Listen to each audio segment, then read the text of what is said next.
From 11FS, this is Fintech Insider News, and I am your host, Benjamin Ensor. Thank you for downloading this podcast. If you like what you hear, why not recommend it to a friend? That's how Fintech friends forever are made. This week, we're talking about JP Morgan and Goldman Sachs' very different approaches to the consumer market. We talked about how JP Morgan is investing in Brazilian digital bank C6 at the very same time that Goldman Sachs has sold its personal financial management unit. And we talked about the difference in heritage between JP Morgan, which acquired the Chase Manhattan retail banking business, and Goldman Sachs with its largely investment banking and capital markets heritage. Is that what's made the difference between their strategies? African fintech investment has surpassed $2 billion as M-Pesa enters Ethiopia for the first time. We talked about the fantastic, substantial opportunities right across the diverse and huge continent, and the importance of mobile money as a foundational technology that enables all sorts of other fintech opportunities to be built, as it enables easier movement of money between countries, or it enables people to start investing, start getting insurance and so on. So fantastic news from Ethiopia. And Venmo and Hallmark team up for birthday gifts, not trashy movies yet. And we talked about how Venmo's partnership with Hallmark to enable people to send money to their younger relatives digitally is a really interesting opportunity. But how exactly are they going to persuade those older relatives who currently send checks to send digital money instead? So we get into all of this and much more on today's show. Back after these messages. This is Fintech Insider After Dark. We are breaking out of the studio and bringing it to the community. It's a live recording of the Fintech Insider Podcast featuring your favourite hosts and big-name guests. Well, thank you very much for having me back. Join us and become a certified Fintech Insider. Whether it's beers in London or pizza in New York, catch up with Fintech geeks and make new friends across the financial services ecosystem. This is packed out, right? It's standing only. We are bringing After Dark to the Village Underground in London on the 20th of September. Click the link in the podcast description or visit 11fs.com/afterdark. Thank you very much for joining us, everybody. Good night.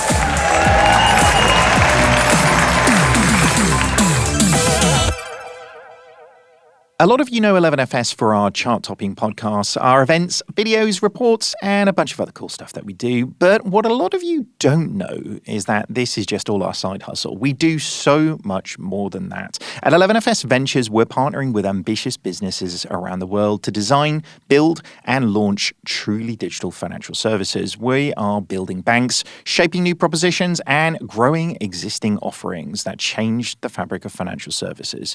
And our design, research, strategy and engineering experts are working to improve your customers' relationship with money. To find out a little bit more, check us out at 11fs.com/ventures.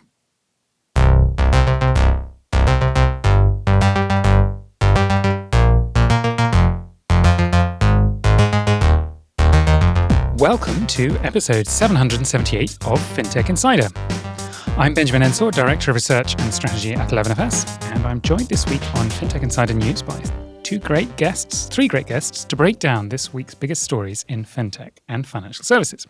Firstly, I'm joined by my 11FS co-host, which is why I tripped over how many guests I had, David Barton-Grimley, Strategy Director at 11FS. Welcome, David. Have you been working on anything interesting lately? I have. I'm working on a project in a very, very small country, which is a super interesting contrast to banking in big markets. Fantastic. Well, I look forward to hearing more about it. We also have a welcome return to Fintech Insider for Sarah Kocianski, who is an independent fintech consultant. Many of you will know Sarah very, very well as a former host of this podcast. But Sarah, what should our newer listeners know about you and what you've been working on more recently? Thank you, Benjamin. Yeah, it's a pleasure to be back. It's always quite nice being this side. I don't have to work quite as hard because I don't have to, I just have to think of intelligent things to say. I don't actually have to, structure the conversation and herd the wild cats that we are. I've been working on quite a few interesting things recently. I've been writing an annual report for a company. I've been planning a keynote for a customer's internal customer, one of my clients' customer day, and planning some travel. I think I'm going to be off to the US in October, so lots of exciting things going, always busy. I'm going to be off to Arizona in October, which is amazing because Arizona in October is a lovely 30 degrees, and anybody who's in the UK right now will know that we've missed summer this year. So project very exciting, but also very excited to be somewhere warm later on. I'm very envious. Well, our next guest is rather closer to Arizona than the rest of us. So we have a Fintech Insider News debut for Samee Zahid, Director of Engineering at ChipperCash. Welcome to the show. Can you remind our audience about ChipperCash and anything our audience should know about you and your company? Yeah, thanks, Benjamin. Great to be here. Hi, everyone. So to get started, I'll talk about Chipper. So Chipper, it's a fintech focused on the African continent. We're proudly serving more than 5 million customers. We recently celebrated our 5 years of operation. And since day one, right, for us, the goal has been to really revolutionize money movement in Africa and go even beyond just providing a frictionless way to send and receive funds, right, cross-border. So we started off with peer-to-peer payments, but have steadily increased our product suite. So we also offer things such as personal investments in stocks, crypto, digital business transactions as part of our Chipper for Business suite, and kind of getting everyone up to date. This week, we kind of reviewed our newest offering, Chipper ID. So this is something we're very excited about as the product is powered by AI and machine learning to, again, kind of do identity verification 2.0. So we're kind of really trying to innovate in this space and especially on the continent where onboarding and verification is a big concern for a lot of fintech startups on the continent, all the way from friction, but also like regulation, compliance, and then also CAC, right? So we're really excited to share this with the world this week. But yeah. Super interesting. Fantastic. Well, welcome to the show to both of our guests. Okay, well, let's get into the news. So our first story was reported in Reuters and Finextra and various other places, which is that JP Morgan is increasing its stake in the Brazilian digital bank C6, even as Goldman Sachs sells off its personal financial management unit. So JP Morgan has increased its stake in the Brazilian digital bank C6 to 46% from 40% and says that this is a really important part of its global strategy.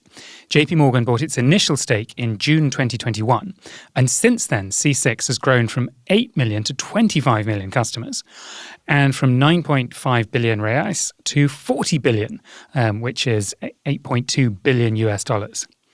By contrast, Goldman Sachs is continuing its retreat from mass market banking, selling off its personal financial management unit to creative planning this week. And it's already put the Apple credit card business into a new platform solutions unit alongside the firm's transaction banking operations.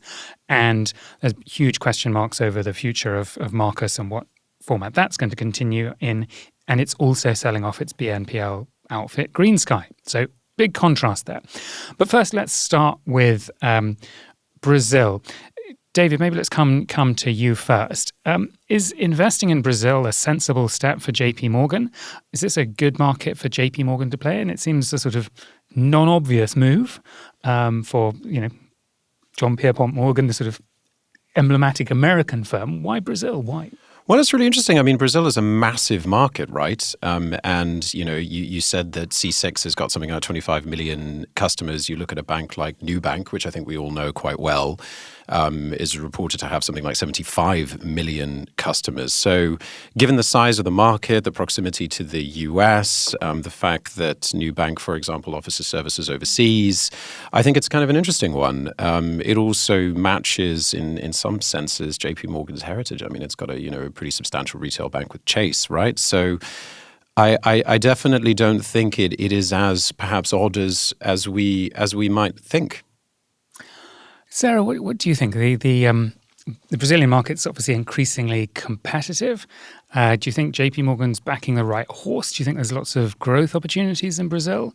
Yeah, I mean, I think all of the Latin American, the entire continent, there's huge opportunities there across the board. And I think a lot of, some of the digital-only banks, the startup banks, I mean, Nubank is the one that always comes to mind when you talk about Brazil, but it's by no means the only one there, have spotted, those opportunities and got their wedge products in, whether those are credit cards or current accounts. But there's huge underserved population across the board. You've got basic financial services, but all the way up to wealth management, insurance. All of these are things that need to be delivered in ways that people can access, and crucially for the Latin American market, in ways that are fair for people to access. I mean, traditionally there's been a lot of issues with the traditional banks and the way that they have offered services, the fees they've charged, the way they've penalized customers, etc., etc. So opportunities are huge. JPM isn't stupid. Any investment they make, there's a plan behind it. They'll have looked at the market properly. They've got lots of fingers in lots of pies. Look at what they're doing in the UK. They've launched Chase here, the digital-only brand, but they've also bought Nutmeg. There's whatever the rationale is for them doing it, it will be sensible. I have to say, I don't know this one in detail, but it's not far from their home market, and in terms of, geographically, and also, it makes sense expansion-wise. I was actually talking to somebody the other day who was saying, a client of mine who was saying, we'd love to potentially buy a US bank, get a license to go into the US. That way it's a lot easier than acquiring a license. We're just concerned that JPM would have bought all the available banks before we get there. That's quite a good anecdote to tell you kind of what JPM's current strategy is. It's certainly in acquisition mode. Of course, it was really Bank of America, formerly Nations Bank, which was the one that really sort of hoovered up, dozens and dozens of American banks. I'm amused and interested by your comment on, JP Morgan and everything they do is sort of sensible and well thought through. And I'm sure that is true. But we might have thought the same about Goldman Sachs a couple of years ago, right? Goldman Sachs doesn't have the heritage JPM does in the retail business. I think, Goldman's lost its way a bit. And I also think that change of personnel at Goldman's had an impact onto, what's been decided. And particularly if you look at Marcus, for example, the people who came in and launched it and founded it moved on, and then it kind of floundered a bit. So I think to David's point, the heritage JPM gives it an advantage over Goldman, definitely. Samee, I'd love to bring you in here, particularly as someone based in America, thinking about, what does an American firm bring to businesses operating in other emerging markets and other markets and so on. I mean, if you look at this from the point of sort of C6, yeah, sure, they're getting some capital from JP Morgan, and of course that's nice. That's not really necessarily fresh capital. I think it's just buying some existing stake.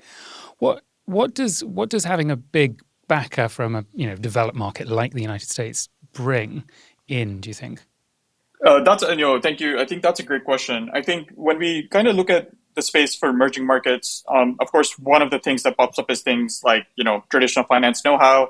Even if I give my opinion in terms of an engineering, right, there's also a question of engineering talent, right? So I think when we operate, for instance, at Chipper, kind of having that kind of middle ground of getting expertise, from a lot of the more, developed kind of infrastructure, and then kind of placing that in emerging markets. But of course, that is a very tough balance to achieve, because you also don't want to simply, because regulatory environments are very different, right? Like, and especially the market can be very different, but you really kind of leverage a lot of the, the money, the connections to essentially make sure, you're giving yourself less of a handicap to play in these worlds. So, we have a lot of partners. We work with a lot of partners, for instance, at Chipper to do, even remittance flows to the US, but also just like, when you look at things like credit and lending and a bit of the new age services, you do see, though, you kind of have to drive it with a balance. I feel like a lot of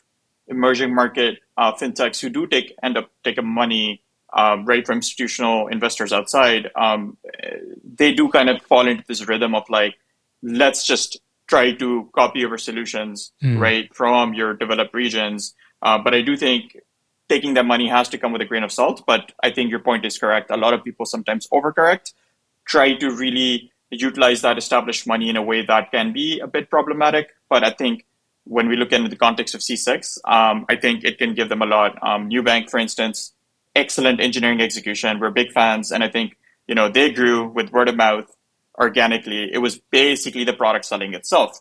So I think what I would expect to see from C6 is using some of this, enhancing their engineering product talent. LATAM on its own has really good eng product talent. But again, really doubling down on that, I feel like lending is going to be probably their make or break.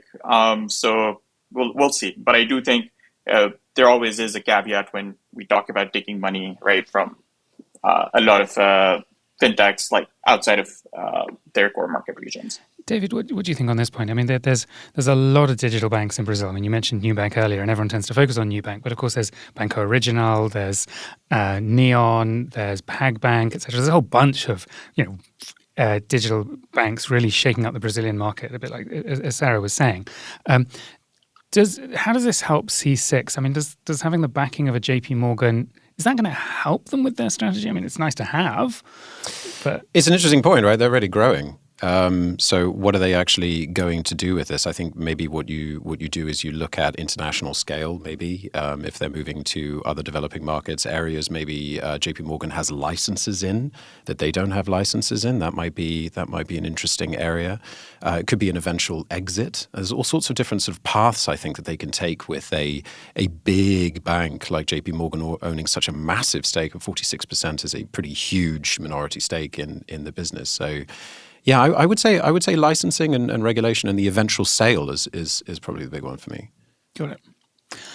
All right. Samee, I'd love to get your take on the sort of contrast between JP Morgan and Goldman Sachs. And maybe this is a slightly unfair question to throw at you, but from a US perspective, can you see things that are contributing to JP Morgan being relatively successful while Goldman Sachs is stumbling? Is it just that retail banking heritage that we're talking about, do you think? Or do you think there's other factors in play that sort of been tripping up Goldman while JP Morgan seems to be steadily moving and happily moving along?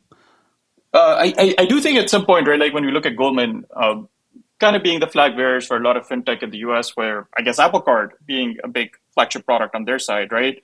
Marcus, their outfit kind of taking a lot of this kind of new prism. So I think a lot of these efforts, they have kind of started in good faith. They have yielded returns. But I think, let's say, when we look at JP Morgan going out, buying out a stake in C6 in an emerging market, I think, honestly, I feel like Goldman should be, yes, we should expect more. And I think, to that end, it does mean like how much of it's just a lagging indicator. Are they waiting on others to kind of take some bets? Seeing, so maybe their thesis is a bit, right? Like it's still pretty early days.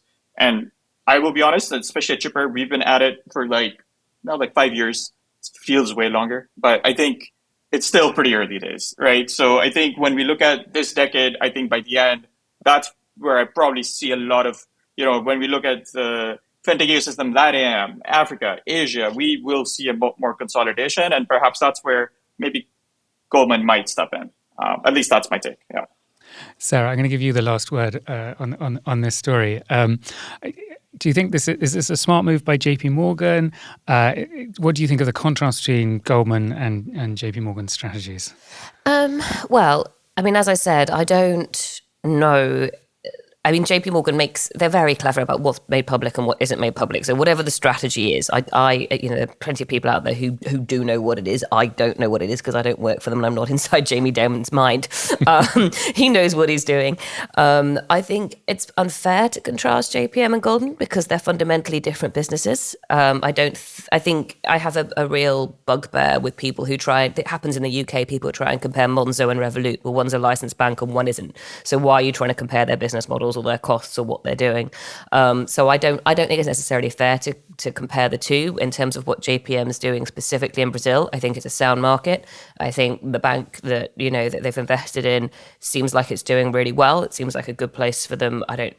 To make this investment, and 40 to 46% doesn't sound like a huge leap, but I don't know the thresholds in Brazil. I know that in the UK, once you go over a certain threshold of ownership, you are required to put in an acquisition bid. So I don't know how close JPM is to doing that, and whether this extra investment or increased ownership share is a step towards that, or whether it's part of something else. But in the long run, I'm very happy to watch and see with interest anything that's happening in the Latin America market. I think you're probably right. It's the most they can do, probably without making a full acquisition. I think the comparison of JP Morgan and Goldman Sachs is fair in the sense that JP Morgan's origins are also in investment banking. The big difference is, of course, JP Morgan acquired Chase Manhattan Bank, which is a big retail bank, and therefore it has that retail banking heritage that Goldman doesn't have. Okay, well, let's move on to our next story, which came from Disrupt Africa, and is that African startups raised $2.7 billion in VC funding over the past year. Africa's fintech startup ecosystem is growing rapidly, with a number of startups operating in African fintech increasing by 18% to 678 since 2021, according to the recent report by Disrupt Africa. Fintech is still comfortably the most populated vertical within Africa's wider tech ecosystem, having maintained steady growth over the past 2 years. Overall, the number of fintech startups active across Africa has increased by 125% between 2017 and 2023. In the past 2 years, the number of funded ventures has essentially doubled, while the amount raised has more than trebled to $2.7 billion. Nigeria, Egypt, Kenya and South Africa account for 91% of funding, the lion's share, with the biggest share going to Nigeria, pulling in more than $1.5 billion US dollars since 2015. The total funding for fintech since 2015 amounts to $3.6 billion, almost 3 times more than any other tech sector in Africa. Samee, let's come to you first on this, given Chipper Cash's role in Africa.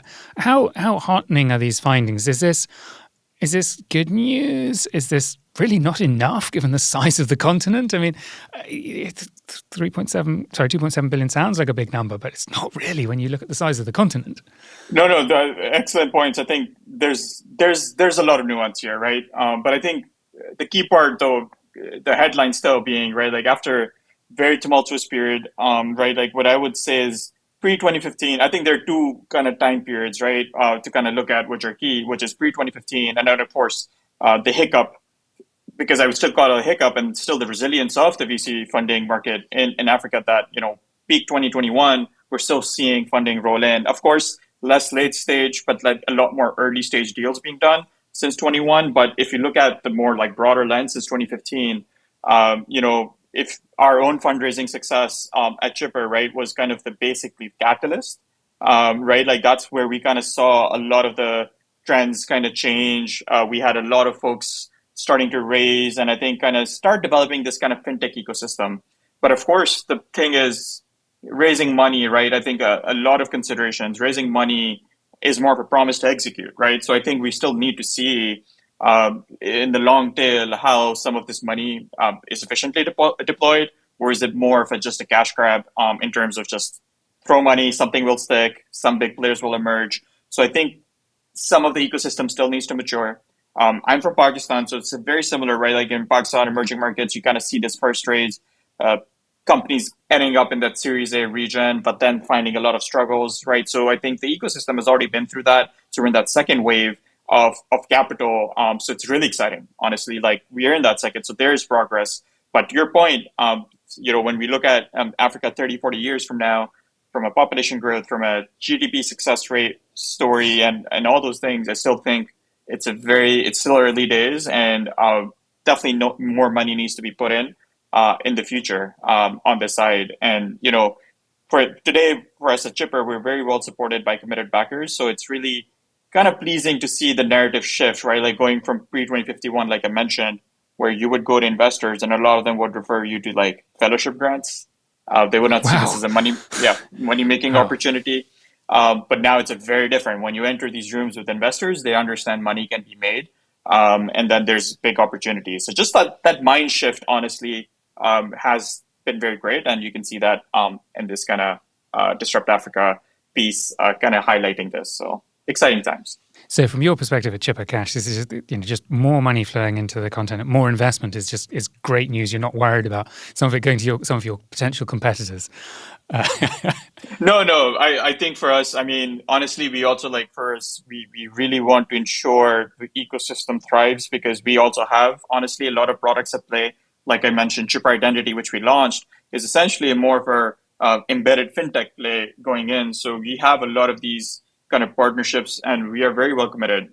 Part of our reason, right, like things like, for instance, CAC is very expensive due to verification. We want to make sure that everyone they're not, right, like having to pay upwards of $1 to acquire a user, right? Like that is crazy for someone in Africa. So the more people can start moving money, the more ecosystem thrives, the more talent thinking, right? For us, that is, right, like where we really want to step in and help lead that kind of change in the ecosystem. So honestly, I would say an analog is right, like early days for like something like the electric vehicle industry, right? When industries are popping up, you really need a lot of partners. You need ecosystems, and Africa is not there yet, and we're really excited. So we have a bunch of mobile money players, which I'm sure we'll talk about. So they're a bit of the legacy side, but then I really think true disruption, honestly, will come right from the ground from these new startups.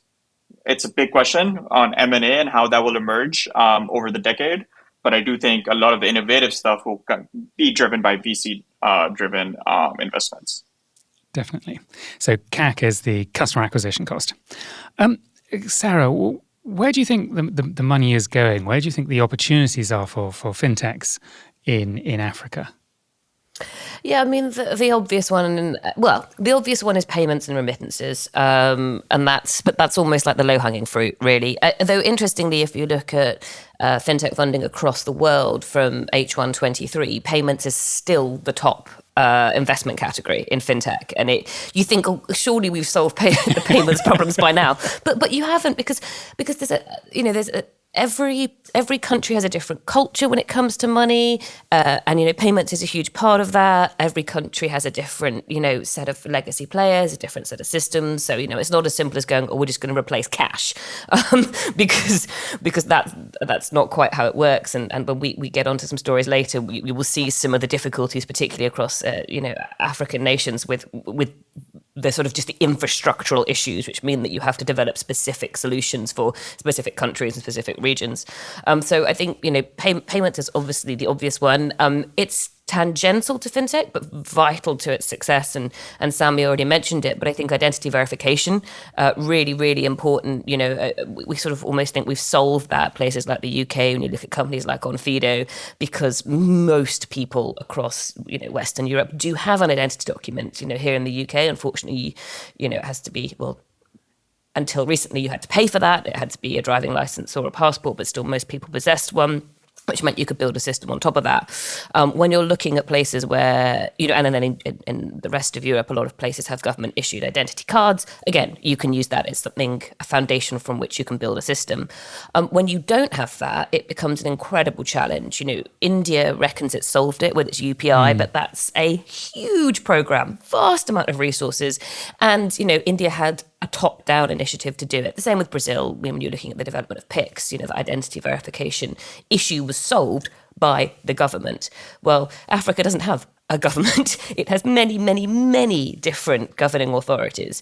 So if you can find a way to help people, to help companies verify individuals and individuals prove their identity, then I think from there you can do a huge amount of other things on top of it. So I think that's another area that people are going to be really focused on. I was trying to access this report earlier and I couldn't get access to it, but I'm really interested in knowing not necessarily as much as where the money's going to, but where it's coming from. Where is this money coming from? Is it particular regions in the rest of the world? Is it coming from Asia? Is it coming from Europe? Is it coming from China? I'd be really interested to know that. So if anybody has managed to get hold of the report and found that data, that would be fascinating to me, because I think that's another element to be looked at, and that will also help you work out why money is going to certain countries or certain companies in certain countries, I think. David, I'm going to ask you the same question I asked Sarah about where is the money going, but whereas she answered by sector, she also made some interesting points about the sort of countries that Africa's a vast continent, obviously, with almost 52 countries or something like that, a huge diversity. Why is all the money going to Egypt and Nigeria and South Africa and Kenya? Well, I think one of the obvious answers to that question is size. I mean, if you are an investor in fintech anywhere in the world and you're looking at where is going to be the new emerging markets that are just going to be receiving explosive growth, so growth in terms both of GDP per capita, population growth, infrastructure, everything like that, everything that needs finance, right? Everything that needs banking. Really, yes, you can take India and park that to one side because it's so massive. You can take China, and China are facing some huge issues at the moment.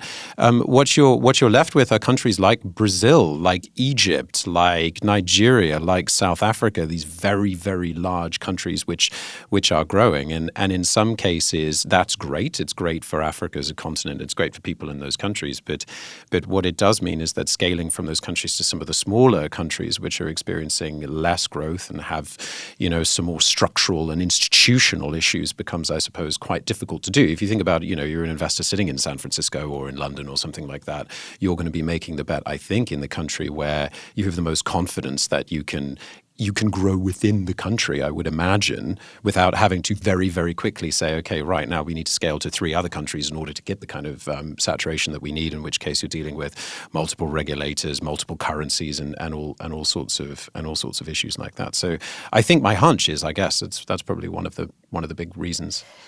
Can I just make another point, which has just occurred to me when I was looking at that list of countries, and I don't know if this is accurate or not, but the list of countries you mentioned that are receiving 91% of the funding, they were all British colonies. And there is something to be said for the fact that money tends to go to systems that are understood. So if you look at, for example, regulation across the, a lot of regulatory policies that are borrowed and copied from the UK are borrowed and copied in places like the Middle East and Australia, where the regulatory system is based on a British system. So this could be purely speculative, but it may be that those nations are receiving the investment because they have similarities in their underlying infrastructure, which is a remnant of the horrors of colonization, but some of that stuff may remain there. So it's just a thought, but that's the thing that stands out to me when I look at those nations you've listed. Obviously, they're also very big, which is also very valid point. Samee, I'd love to bring you in to wrap this story up, and also as someone who's at a company that makes decisions about which countries in Africa to move into. How do you make some of those decisions about countries? Because obviously you've got some very stable, very well-run countries in Africa. You've also got a few that have had quite a bit of political instability and so on. Sarah makes an interesting point about the sort of legal systems and so on. How important is the kind of the country and the government and so on to the decisions you make? How important is the size of the countries? How do you sort of think about where the next opportunity for Chipper Cash is?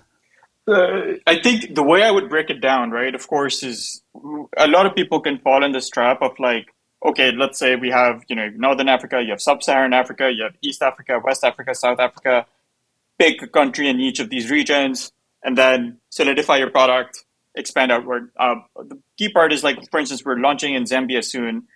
It might seem, okay, Southern, Eastern Africa, we've already been there. Moving to a satellite country or something like that should be very easy. But to the point which are, a lot of people have already kind of expressed earlier here, is like going even to some, a smaller country, right? They have their own penal code. They have their own regulations. Some of them have not caught up. Right. But when we talk about which countries, like, for instance, we're looking a lot about regulatory, like their appetite for working with fintechs. I think that is probably the biggest consideration, how forward looking their regulations are. Some countries, we definitely see them flip flopping every year on, you can do this, you can do that. And that kind of causes a lot of issues for us. So we are looking at stability. But I think at the end of the day, we are looking to prove and our value prop when we enter these markets and when we have the right relationships in place, when we have the right business model for that country in place, we really want to just go out and get us out there in the market. So that's how we would think about it. But I think, again, regulatory concern, seeing those relationships, understanding, working with regulators, that's been pretty much our kind of key go-to kind of playbook when we look where to go. But of course, market size and, how many users, like in East Africa, for instance, you have Kenya, very fast growing, very progressive, people, high mobile phone penetration. But then Tanzania, you see the same kind of things, but you see Tanzania is probably a few years behind, right? So we do see these kind of trends, and we really want to not be late to them, be early, but then still be strategic about, the relationships in those countries, the users in those countries. Are they already perhaps using a mobile money wallet, for instance? Is that penetration high? So for them, maybe it's a good step for us to start selling things like stocks, crypto. So we also have a wide range of product services. So sometimes we might launch certain like P2P in one market, wait for the regulation to kind of catch up and start offering something like, personal investments. So I would say regulation probably is the most important consideration when we look at things. Really, really interesting. Thank you for that insight, Samee. Okay, we're just going to take a quick pause here and we will be back very shortly. Hello, it's Benjamin here, Director of Research and Strategy at 11FS. Earlier this year, we published Building the Future of Home Buying, a report that calls out financial services for making the biggest, most significant purchase of most people's lives way more difficult than it needs to be. Well, fast forward to today and things haven't changed. Mortgage offerings are more important now than they have ever been, with sky-high interest rates in many countries forcing home buyers to shop around. We've got clients asking us how to move quickly to fix the problem and get a game-changing product to market. Want to know the secret? Step 1, download the report at 11fs.com/homebuying. Step 2, get in touch at 11fs.com/ventures. Speak soon. Welcome back. Before we get into the second half of the news, I'm going to encourage you to go and listen to our most recent Fintech Insider Insights show. In our latest episode, we're asking, will FedNow flop or not? The US payments industry is abuzz following the launch of FedNow, the new instant payment service backed by the Federal Reserve, which launched on July the 20th. In historic terms, the launch is the first big upgrade of the US central bank system since the 1970s. We wanted to lift the lid on the impact it could have on US payments and where it puts the US in relation to innovation and payments in the rest of the world. So have a listen to that podcast in our podcast feed. It's the episode below this one. Right, let's get back into the news, picking up back where we left off with developments in African fintech. So this was reported in the Financial Times of London. Safaricom's mobile money rollout in Ethiopia marks the moment for the last frontier. Safaricom, Kenya's biggest telecoms operator, is finally launching its mobile money service in Ethiopia, Africa's second largest country by population, and one hailed as the last frontier for digital banking. Safaricom is the first private telecoms provider in Ethiopia, and the market has to date proved hard to crack given the country's long history of state-led development, which promoted national control of many sectors, including telecoms and banking. According to Peter Ndegwa, chief executive of Safaricom, this is a cash country. Credit card penetration is not high here, but there are a lot of rural markets that still need to be connected, so mobile money has all the ingredients of success. The opportunity is massive. Samee, I'm going to come to you first. We were just talking about huge population, huge opportunity. Is Peter of Safaricom right? Is Ethiopia a huge opportunity, or is this quite a challenging market to try and tap into? No, I think it's probably, I would say in the last year or so with a lot of developments, it's now, as I mentioned, right, like we're kind of ready for that first phase of mobile money, right? Because we see that as essentially the catalyst when people get phones in their hands, they're getting exposed to the internet. The first step is not simply moving to a bit more kind of like a wallet, like Chipper or something. We always see people kind of getting familiar on this kind of more like mobile money side of things. So I do think, honestly, the time is actually pretty good. But I think we'll only find out, right, once they can execute and we can see how that happens. But I do think from the perspective of timing, I do think the market is ripe. There have been a lot of previous challenges with fintechs based on the regulation, as you mentioned. A lot of stuff is state-led, but I do think we see a bit of softening on that side. So from that perspective, it's not a big surprise for Safaricom to kind of now really go deep into the Ethiopian market. And just for the sake of our listeners, and I probably should have checked with you beforehand, Samee, Chipper Cash currently doesn't operate in Ethiopia, is that correct? Yes, we have not really explored yet, but again, things can change. Yeah, things can indeed change. Now, Safaricom, of course, is famously successful because of M-Pesa and so on, and it's kind of like the case study of mobile money worldwide.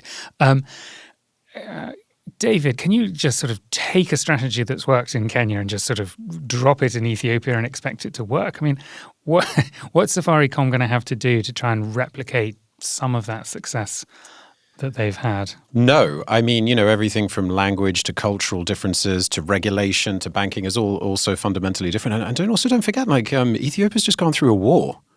There are a lot. Still is in a war. Still is in a war at the moment. So it took something like 2 years to launch. The telecom license was secured in 2021, but M-Pesa actually had to wait until at least at a high level the conflict in the north was actually resolved. So you've got some of these challenges to be able to actually launch. So I would say in some senses no, but in some senses yes. I mean, as you said, mobile money has been so transformative to Kenya, and there's lots of stats out there about how it's responsible for lifting hundreds of thousands of families out of poverty, and you can imagine over time that it will do the same. And I think, Samee, you said something very interesting earlier on about how mobile money in some senses is already seeming to be the legacy, right? And so when you actually start by launching a mobile wallet like this in a new country, that then is the signal for other providers to start looking and seeing, how are they doing? They're making the infrastructural investments. They're getting the telecom licenses. They're getting mobile money in people's hands. Now that lays the foundations to move into other areas. And, we know that M-Pesa are already launching a super app themselves. So they're already thinking about other types of features and other types of financial services within Kenya and in other countries. So you can see what they're thinking of here, right? Because, one of the big prizes is payments, but also the other big prize is being able to recognize people's identity, being able to, figure out whether or not they can take out a loan and loan to them. So I think it's the very, very first step, but in a very long road, I think. Sarah, is there anything bad here? Is this just a win-win-win story? I mean, is this good news for customers, good news for Safaricom, good news for the government? I mean, is this just unfettered good news all round? Or are there any sort of catches or downsides here? Well, people who know me and know this podcast know that cynical is my general approach to life. I don't think there's ever any such thing as win-win-win. I think if they can make it work and it can be when I say truly independent, I mean, if it can be putting the customer's needs first above everything else, and if it can manage to overcome the situation in Ethiopia, that is not a country that I would ever want to go and try business in, to run a business or start a business in right now, just because of all the hurdles we've mentioned. If they can overcome that, and if they can launch a service that genuinely helps individuals and small businesses, and improves their lives, which it will if they can get it rolling, then that is a win for everybody. I think it's going to be, as already been mentioned repeatedly, a very long road, and it's not an easy journey. But the thing to say, I guess, partly is, there's two things. One is they've already invested a huge amount in making this happen. They've waited a long time. They've invested a lot of resources, whether that's money or time or, whatever else is in getting this far. So they're going to want to make it work. Safaricom going to do everything it possibly can to make this work. But it's fascinating. I applaud them for doing it, and I really, really hope it does succeed. Samee, who do you think really benefits from this? Which sort of sections of society? Is it people who live in rural areas, farmers and so on, who are able to get information? Is it traders? Is it people in the cities? Is it people who trying to send money to and from Ethiopia? Who benefits most from the development of mobile money? I think, honestly, it comes in stages. The way I see it is essentially one of the biggest problems people have, in these countries when they don't have accessible financial services is sending money geographically across the country, right? So you have people working, you have rural-urban migration. These patterns are still happening, right? So you have, to me, the biggest pain points is where you have workers leaving villages, going into urban centers, earning money, and having that money to be sent back home. I think that, to me, is a very important problem to solve. But then B, it's also just kind of the catalyst for people to start getting more comfortable and trusting digital money more, for them to start, having essentially a plethora of more financial access in the future. So, starting with things such as, sending money back home, and then you start seeing businesses start using it, and then, kind of really solidifying your money is portable, money is digital, that kind of thinking in people's minds. And I think that honestly is just like a big lift up, right, on its own. But then, when we look at kind of the, again, long-term trajectory, the way I see it is like people getting better at saving money, people getting better at managing wealth, right? Like these are things, honestly, fintech can help a lot with. And that's where, even when we talk M-Pesa with a super app and, us at Chipper Cash, it goes beyond just moving money, right? So I think, but moving money from the uplift on its own it provides is massive. Like, people having to carry cash and, kind of thinking about it in a cash first perspective is just very, I guess for us, it's very old age, but it's still the reality for people. So kind of tackling that mobile money is just the best gateway, right? To kind of unlocking kind of this kind of financial consciousness in a lot of folks on the continent. And we already see dividends from that, right? So when we launched, for instance, our stocks product, it still right like had this issue of like, people, do they understand, right? Like, do they understand they can put and trust money at Chipper and essentially get gains in the market? So trust is a big component, but then people understanding, okay, can we put money away for a month or a year and then still get that money back? It's a very basic thing, but I think mobile money helps to solidify that trust in digital systems and then opens up, a plethora of use cases downstream. And then, this is what people need, right? They pay for healthcare, education, day-to-day costs, moving across countries as well, right? For us at Chipper, for instance, cross-border is massive, right? So we see this happening in stages. So when we look at Ethiopia, I expect this kind of rural-urban kind of migration bit to be helped by people having money to send back home. That money travels faster. People can spend that money faster. So, starts there. But I think the road is long, and we're very excited to see this. Yeah. I completely agree. It's huge. This is where fintech makes such a big difference for people, is when it really just sort of opens up the whole economy and brings people into the economy and makes it just so much easier for them to sort of understand their money and get access to it. David, 30-second question to you. Does mobile money end up as a natural monopoly? Does Safaricom have a big advantage by being first into Ethiopia? Is it a natural monopoly, or can you get competition where you have multiple sort of mobile money systems in countries? I think there is competition, right? I think actually, I'm quite familiar with a company called Nala, and one of the problems that they're solving is helping people to send money to multiple M-Pesa type wallets.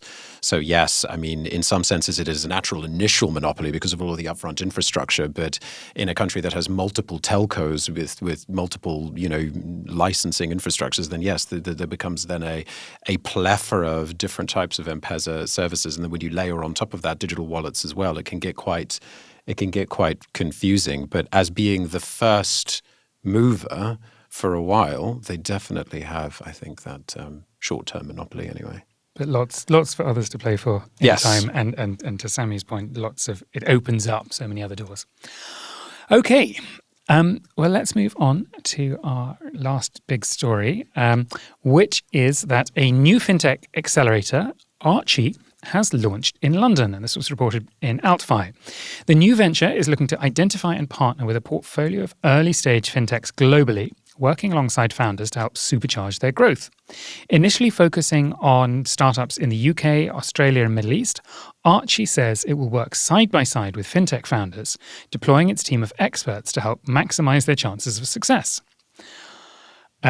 According to Anthony Thompson, co-founder and chair of Archie, fintechs are a force of good.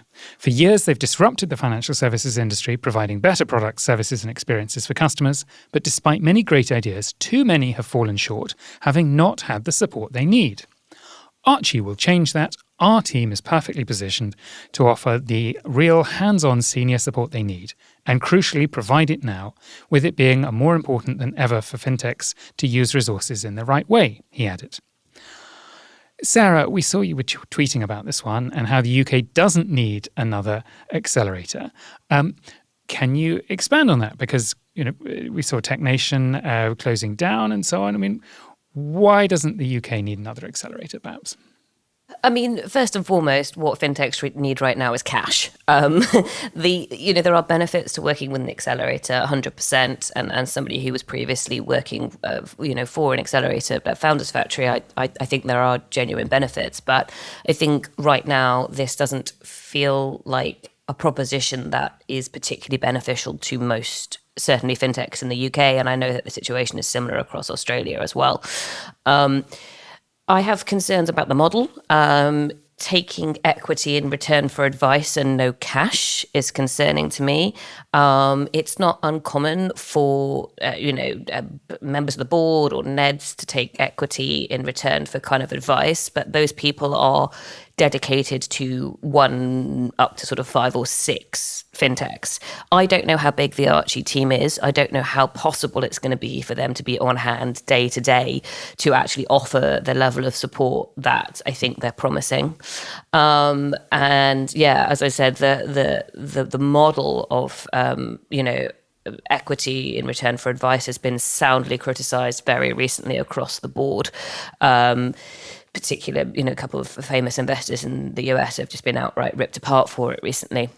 So it feels a little tone deaf to me. The other thing I'd say is that the founders, or the 2 named members who, Anthony and his colleague, whose name I've now forgotten, but are touting the fact that they started successful banks. Well, yes, that's true, but in a very, very different time and in a very, very different environment.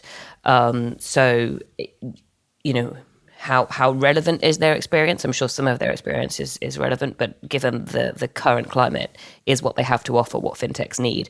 And I haven't seen anything that proves that to be the case. David, what do you think of Sarah's points, and also the premise that fintechs have fallen short because they didn't have the support they needed? Do you agree with the premise, or do you agree with Sarah's analysis? Oh, it's quite stinging. But actually, I think there's definitely a lot of truth into it, right? There's a lot of generic accelerators out there that just don't give the advice that you need, so you end up by giving away a lot of equity for not getting very much. But if we just take a step back and think about what it is that fintechs need to scale. And yes, cash, very important. The second thing, what I hear time and time again from banks and incumbent financial institutions is, this sounds very great. It seems to work, but it doesn't integrate with my systems. My compliance won't let me buy it. And your team is too small and inexperienced, and I can't see how you're going to scale. And so, yes, cash is going to solve some of that. Advice will solve a lot of that if it is the right advice. And I think this is the difference between, a bunch of founders sitting there and saying, great, I've got a whole bunch of AWS credits. This is very good. I have an access, to a panel of angel investors. Yes, it's very good. But what I really need is very, very specific advice on how to comply, on how to apply for a license. What I need is a link into exactly the right person in an engineering department in this particular bank who is going to tell me exactly what I need to do to be able to comply. And when I've been working with ventures and these incumbent financial institutions, that is the problem. If someone can come in and help to solve that problem in a way that maximizes the contacts that the founders of Archie will have, then it will work. And, I think a lot of it comes down to the nuts and bolts of what their plan actually is. But if they are a small team, and if they are a small team that is focused on retail, so Atom Bank and Metro Bank, 2 retail banks, yes, from a previous world, but they will have some relevant experience. So if they keep it small and keep it narrow and keep it focused on retail banks where their expertise is, perhaps maybe they can make some difference. But I completely agree with the idea that just having a generic, particularly, requiring equity just for advice, it's going to come down to what that advice actually is and what doors they can open and what they can actually do. Samee, Chipper Cash is obviously a successful business that is sort of beyond this sort of the accelerated stage. But what's your thinking on this? Would you have been happy giving away equity for advice?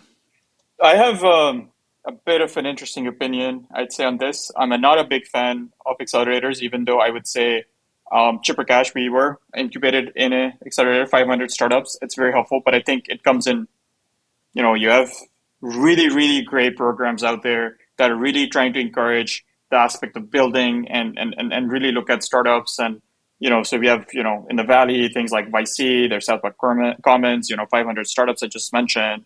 And then if I look at a lot of the accelerators in emerging markets, like I mentioned, I'm from Pakistan, so that prism, and then seeing some accelerators in Africa, it's, I have a lot of concern and a lot of apprehension about some of the trends some of these accelerators are setting up for early stage founders. I think a lot of points were already covered.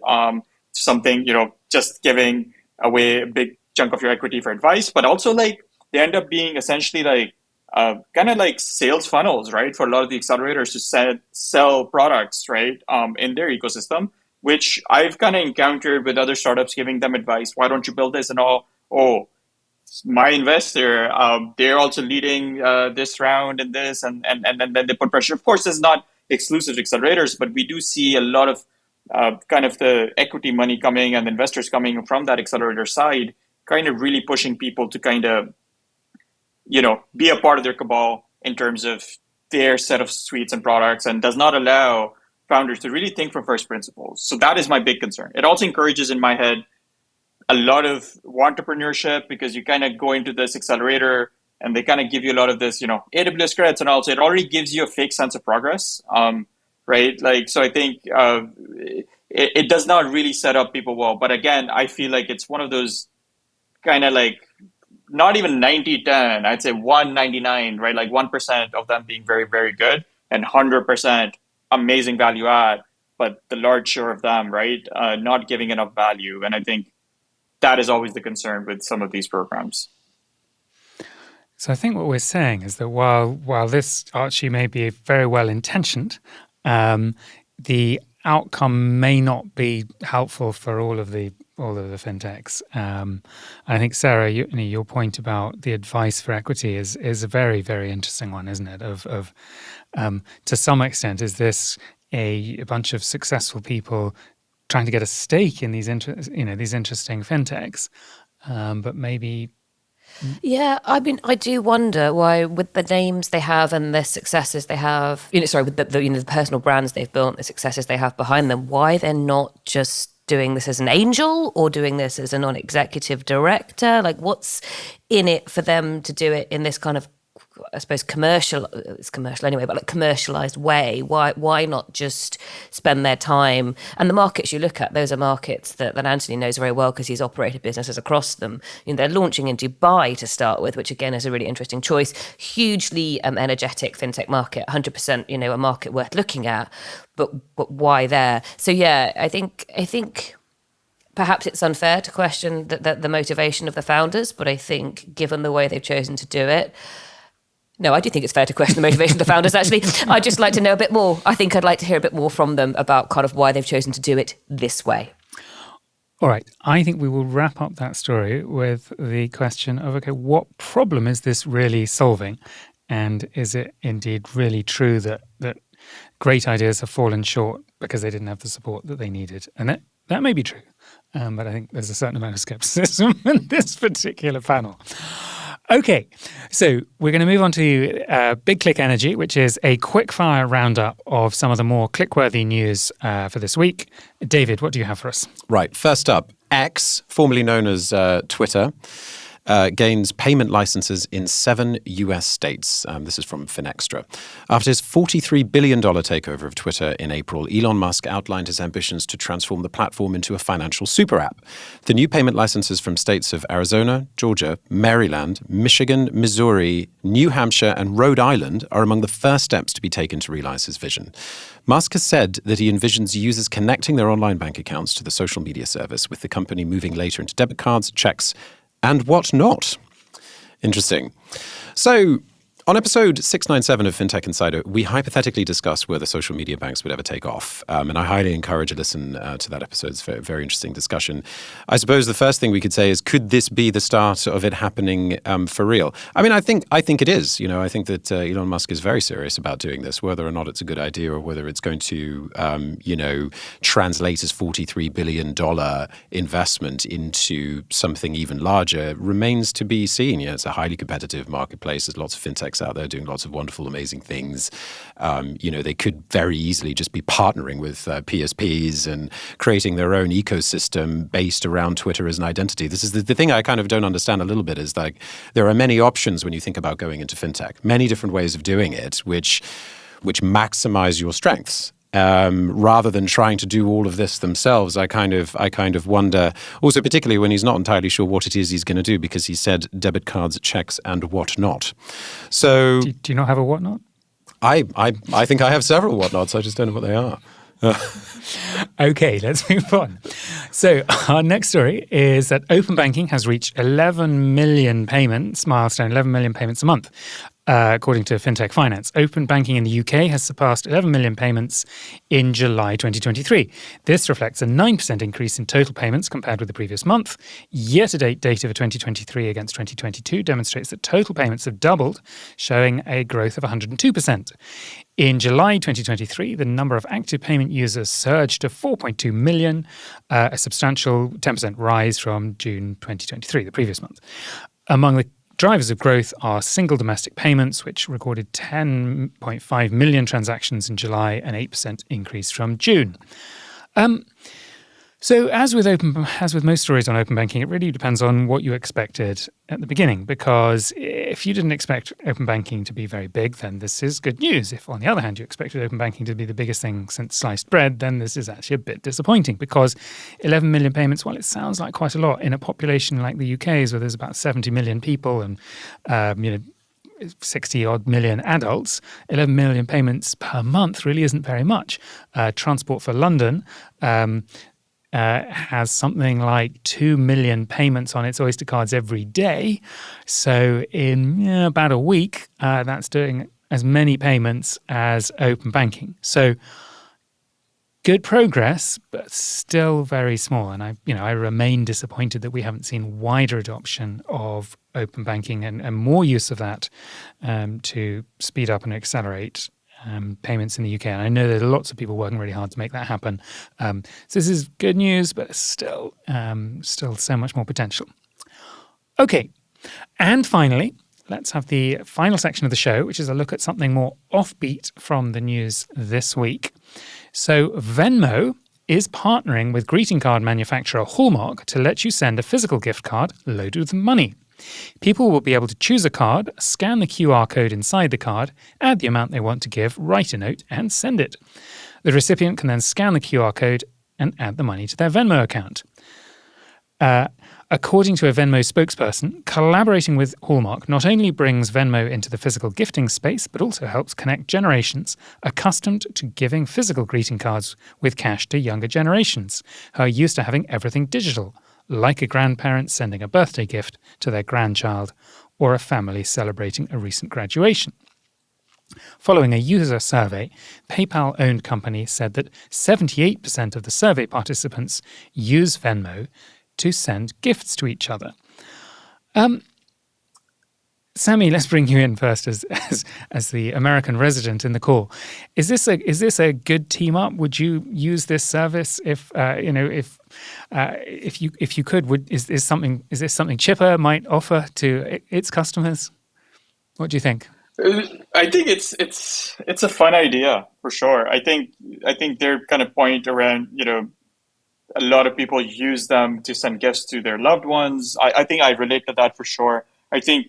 But I do ultimately see this as more, it's a growth marketing kind of thing. But I do like this idea of like even digital surfaces, right? Essentially trying to ensure they have some kind of physical presence in people's lives, right? Like, okay, you have this kind of nice kind of card and then they can customize it. So I do think it's a fun idea. But that's where I would not say like it's probably a massive revenue stream or anything around that, but it's just a really smart and effective for even a Chipper. I think that's something I think people would like and appreciate. But again, I think more on the marketing side, but I don't see this as essentially something grabbing a lot of money. Sarah, is this bringing sort of a cash in a card up to date, or is this just a gimmick for a media release? I see the intention as somebody who lives with somebody who still gets checks from their relatives at Christmas and birthdays, or even, in fact, the only cash we have in this house comes from my partner's elderly relatives that gets sent at birthday and Christmas, and it goes in a pot. And then when we need to get a taxi, somebody, ferrages around the pot. I see the intention, but who is going to teach the people that they're targeting how to do this? If the people that they're targeting already don't use Venmo, if they are older relatives or people who are untrusting of digital services, who is going to be standing in, I don't know, the British, it'd be WH Smiths in the UK, but whatever the equivalent is in the US, going, okay, you want to do this. This is how it works. This is how you add the money. This is what your, whoever it is, loved one is going to have to do with it at the other end. I think if that's genuinely what they're trying to do, if they're genuinely trying to replace, the notes or the checks inside cards and envelopes at Christmases and birthdays or whatever, then there needs to be an education element to it. But, if it works, it works. Although when I first read it, I thought gift cards. I still have one of those that's 3 years out of date and I never got around to spending. Although if you do scan the QR code and upload to your Venmo account, I can see that's a much easier process than having to go somewhere to spend it. But yes, my biggest, if we're taking it seriously, thought is there's an educational piece that's perhaps missing here. Yeah, definitely. All right. What are the worst sort of birthday cards or gifts you've ever got? Have you ever had a terrible or useless birthday card or gift from a great aunt or a great uncle or some obscure relative who doesn't listen to Fintech Insider? I mean, I've definitely received a card that says, "Congratulations, you're old now," or something like that. I think we've all got things like that, which is sort of great. Thank you. That's wonderful. Anyone else had struggles with useless gifts from well-meaning relatives? I think for me, I guess it's one time I got for my graduation from college, someone sent in not a happy graduation, but I think it was just they picked the wrong card. It was like happy marriage.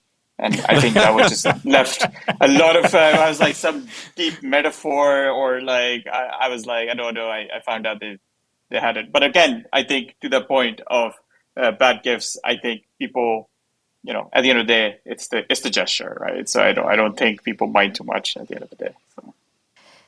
Talking of my partner, his family, it's deliberate, but they send the worst possible birthday card they can find. So they often come sort of saying, "To the most amazing son in the world," with, kind of badges and streamers and things attached. And every year they try and get tackier and tackier. But I would say that they are knowingly doing so, purely because it's of the entertainment value. But yeah, some of the things they send, I'm like, where did you find this? How did you find this? Yeah, my wife's family specialise in sending each other fantastically rude cards. All right. Well, that brings us to the end of this week's Fintech Insider show. Thank you so much to my guests today. Where can people find out a little bit more about you? Sarah, let's start with you. So you can still find me on whatever it's called today, X, I believe, last time I checked, at Sarah Kocianski. You can also find me on Threads at Sarah Kocianski. I'm very fond of Threads. It's a much nicer space to be in. So if you want to come and talk about fintech, you can find me there. And you can also find me on LinkedIn, old school. And Samee, where can people find out more about you and Chipagash? Yes, so definitely follow. I'm on Twitter. I think a lot of our, some of our leaders are also on Twitter. So I'm on Twitter at SameeZ_X. And then on LinkedIn too, where we kind of do we're going to keep on doing a lot of announcements. We have a lot of stuff on the pipeline. So like I mentioned, Chipper Identity, but we have a lot of kind of a packed end of the year. So if you really want to follow what we're up to, LinkedIn and Twitter are probably the best ways to find more. And David? And on LinkedIn, nice and simple, just LinkedIn, David Barton-Grimley. And as for me, Benjamin Ensor, you can find me on LinkedIn and you can find out more about the work that the team are doing on 11fs.com. Thank you all so much for listening. Please do join the conversation on social media, or you can even email us at podcasts@11fs.com. Thank you so much for listening and goodbye.